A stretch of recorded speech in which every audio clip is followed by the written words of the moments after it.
転ぐのお面は転ぐ探しに便利ですが、使いづらい部分もありますので工夫して使う必要があります。転ぐのお面が反応する範囲は半径50の球状、半径50の円は監視砦と同じくらい。お面が反応したとき、距離50以内のどこかではなく、ちょうど50先に転ぐがいる。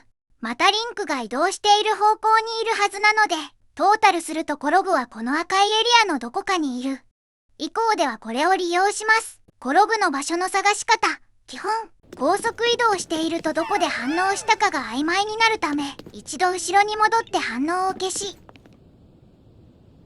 ゆっくり近づいて反応が出る位置を調べ直し、そこにスタンプをつけます。この時点で転ぐがいる位置はこの赤いエリアのどこか。次はこの赤いエリアを回り込むように少し移動して、同じようにお面が反応する位置をもう一箇所探し、そこにスタンプをつけます。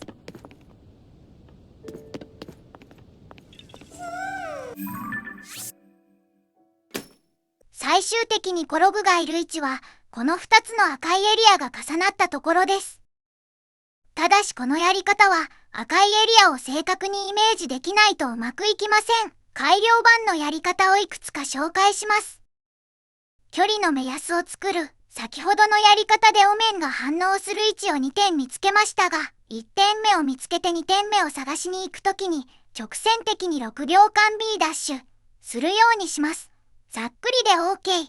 そして最初のスタンプからの距離を変えないように移動しながら、次の点を探します。転ぐは、このような正三角形のもう一つの頂点のところにいます。6秒ダッシュで距離50くらいになるため、先ほどの赤いエリアの重なる位置を正三角形として導けるという工夫です。これで十分な場合も多いのですが、精度としては落ちてるのでうまくいかない場合は次の方法へ。囲い込み、これまでの方法でやったようなスタンプ付けの数をそのまま増やしていくと、徐々に円の形になっていきます。その中心部分に転ぐがいます。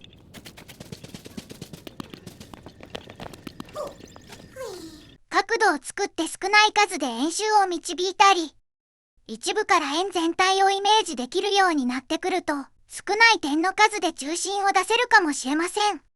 それでもダメな場合、以下のような理由でうまくいかない時があります。付近の高低差が激しすぎて移動しにくい&転ぐまでの距離が狂う。すぐ近くまで来てるはずだが見つけられない。通れルーフを使うやつやどんぐりなど見つけにくいタイプの転ぐがいる。基本的には起きないと思うが、転ぐが複数いて反応が混乱してる。などです。すいませんが個別状況によるので究極の回答はないです。以上です。良き転ぐライフを。